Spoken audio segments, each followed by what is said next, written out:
Manatee Rescue, and we are up to chapter 7. And here's, again, the two girls trying to figure out a plan. Libya and Manuela and the little dog, Tintico, I think his name is. Manuela and Libya sat together on the veranda, watching the manatee's nose poke through the water's surface and disappear again. Manuela sighed. Even if Papa and Mr. Gomez backed down, and they could clean out Rafi's pond for him to live in, where would she and Libya find money for the special milk powder? And would they be able to keep feeding him for months? Even if there were solutions to these problems to try to keep Ariue safe forever, she would have to ask all the fishermen in the village not to hunt him. And he could never really be safe if his friends and relatives were hunted, so they would have to stop hunting all manatees. Maybe my promise is too big to keep, she whispered. Libya looked glum. She didn't answer. The girls sat in a gloomy silence. Tintico grew bored. He trotted around and around the bath, sniffing. Finally, he got up on his hind legs, his face reaching just over the edge to where Ariue's nose popped out. The two noses sniffed each other intensely. Then the manatee poked its head right out of the water, and his tiny twinkling eyes took a good look at the little dog. Tintico wagged his tail and oofed a greeting, and the manatee submerged back in with a splash, so sudden that Tintico got water in his nose and spent the next minute sneezing. The girls laughed. "We can't give up," said Libya. "Not now that Tintico likes the critter too." Manuela smiled. Libya was right. They couldn't give up yet, even if her promise was much bigger than she had first understood and much, much harder to keep. It took the rest of the morning and some of the afternoon, through a rainstorm, 2 more bottles of milk for Ariue and another emptying of his home.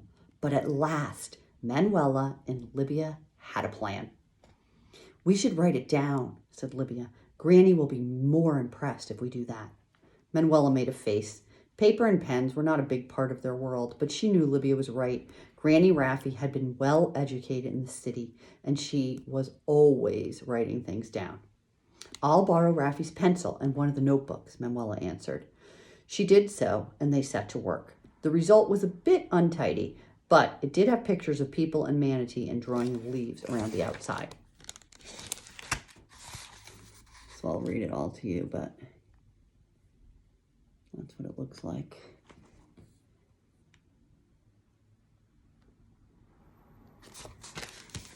Manatee Action Plan. 1. Clean out Granny's fish pond for Calf to live in. That was the simplest part of the plan. Granny used to keep fish in her pond, but now it was just weeds. 2. Make money to buy special milk. Carry things in Libya's canoe. Sweep paths in the village. Collect empty bottles for Mr. Gomez. This was more difficult. No one in San Lorenzo really had much money, but Granny Rafi always seemed to have enough, although her patients hardly ever paid her. Secretly, the girls hoped she would get the milk for them. Number 3. Make people like manatees more, but not to eat. Ways to do this. Invite people to see the calf. Tell people there are not many manatees left. 4. Get people to agree not to hunt manatees. This was the most difficult part. People had always hunted manatees. Until yesterday, Manuela herself had wanted to hunt them. She wished she could put it into words, how she felt watching Ariue's mother fight for her life. That would be enough to make anyone stop hunting manatees. Number 5, return manatee to the river. Find out where manatees like to live and the best place to put them. They thought hard about this one. They knew manatees lived in the river, but not everywhere in the river, especially now that there were so few. Libya covered the big gap in their knowledge with an especially large picture of a manatee mama and her calf.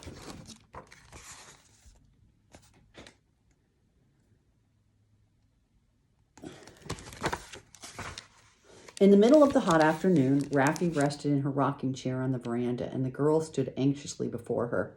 Manuela knew that if she didn't like their plan, that she would really take the baby to Gomez. She really would.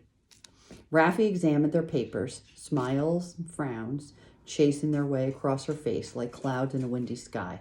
"Okay," she said at last, "so this is a plan. So I won't take the manatee to Gomez." The girls grinned at each other in relief.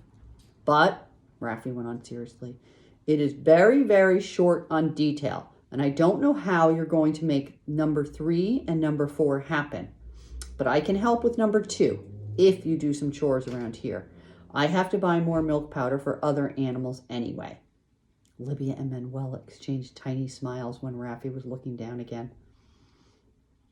"There's something you haven't thought of that might help with number 3 and 4, Raffi went on. "You should name the manatee. People will care more if it has a name, and he'll be easier to talk about." "Manuela's already done that," said Libya, hopping around with excitement. "Remember what Grandpa used to call manatees in Ticuna?" "Ariue," Raffi exclaimed. "You named him Ariue?" As Manuela nodded, she saw tears in Raffi's eyes, even though Raffi said it was just dust. Chapter 8. Raffi crossed out manatee and wrote Ariue at the top of the action plan and pinned it to the wall by the front door. The next morning, the girls made a start on number 1. Cleaning out the fish pond for Ariue to live in was harder than they expected. Raffi hadn't used the pool since Maruccio had died, and it was choked with weeds and full of green water. It took the girls all day to pull out the weeds and scrub the pond clean, in between feeding Ariue and cleaning his tank. Refilling the pond was a problem too. Raffi had an old hand pump so they could pump water from the river, but it was really slow and hard to use. The pond was still only half full by the end of the afternoon. Then Raffi suggested that they set up 2 huge tarps to run rainwater into and help fill it up. Overnight, rain hammered on the veranda roof and cascaded out of the gutters.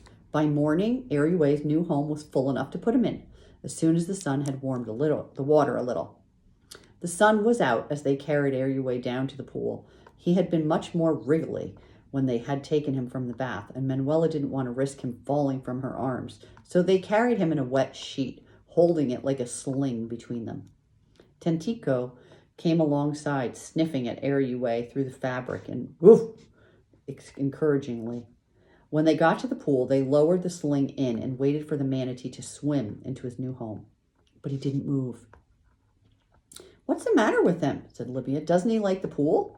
Manuela looked down at the calf and saw, instead, herself as a baby, alone in her crib and longing for the comfort of her mother. Without another word or thought, she slipped into the pool, and then she eased Ariue out of his sheet and into the water, and she floated right beside him, and he cuddled in close.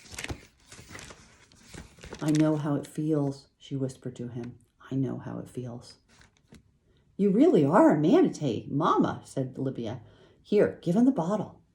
The water came up to Manuela's shoulders. She put one arm around Ariue and held the bottle to feed him with the other hand. His face was out of the water and close to hers. He looked at her carefully. This time, he didn't fall asleep once he finished the whole bottle in an hour and a half. Ariue got more used to being fed from a bottle. He would accept it from Libya and Raffi, but it was only Manuela he liked having in the water with him. He grew stronger and his wound started to heal, and he began to explore his pond. He made use of different parts of it at different times of day, depending on whether he wanted the warming power of the sun or the cool of the shade. Like the parents of small babies, Manuela and Libya fell into a routine of feeding times and sleep. Granny Raffi helped them out, and when she didn't have patience to see, and sometimes did the nighttime feeding so the girls could get proper sleep. In return, they helped with Raffi's chores, feeding the macaw chicks and the sloth, cooking, and cleaning. Neither Manuela nor Libya had spent so much time with Granny Raffi away from the village. Libya missed her brothers and sisters and the bustle of her busy home, but Manuela felt she now understood why Raffi liked living at Riverbend, where every day began with a storm of little green parrots in the treetops and ended with Granny Raffi's gramophone music drifting off over the dark river. Angelina came to visit. She didn't tell Libya off at all for disappearing in the middle of the night. That means she didn't yell at her. In fact, in her dreamy way, she seemed to have forgotten altogether about how the manatee had come to be at Grammy Raffy's. She was quite happy for Libya to live at her granny's house for a while, at least until the boat to school started running again. Uncle Louis visited too, with Gonzaga and Jorge. They brought a share of their fish catch and supplies that Granny Raffy had ordered from Puerto Dorado, including big bags of milk powder for the hungry manatee.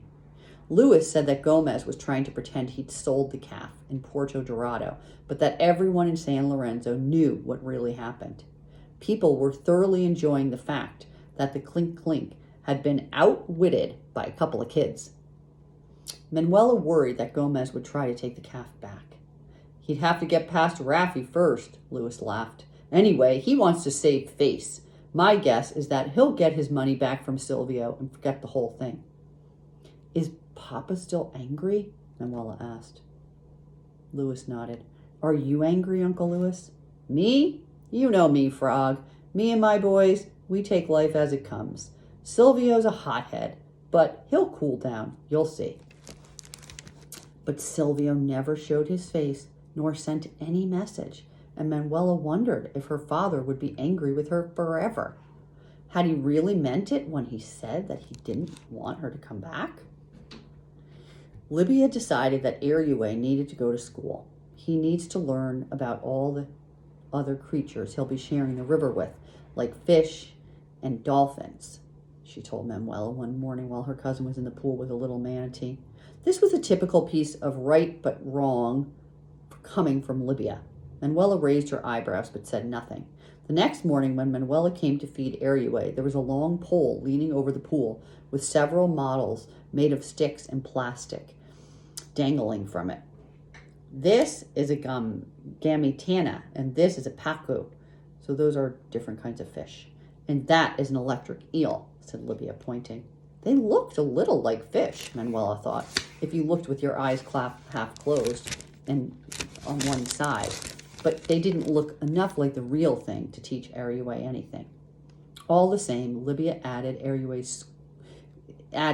Ariue's school every day. She added more fish, a turtle, and even a pink dolphin, although that was made from chicken wire and cardboard, so it could not be left out in the rain.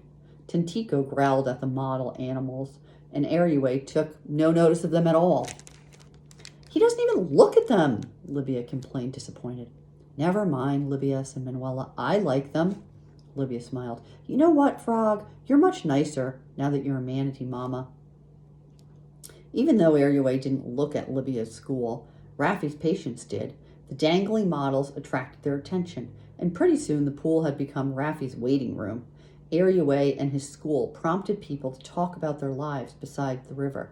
The biggest fish their father caught when they were little, or the time they found a huge nest of turtle eggs, or the time when a big bird landed in his canoe.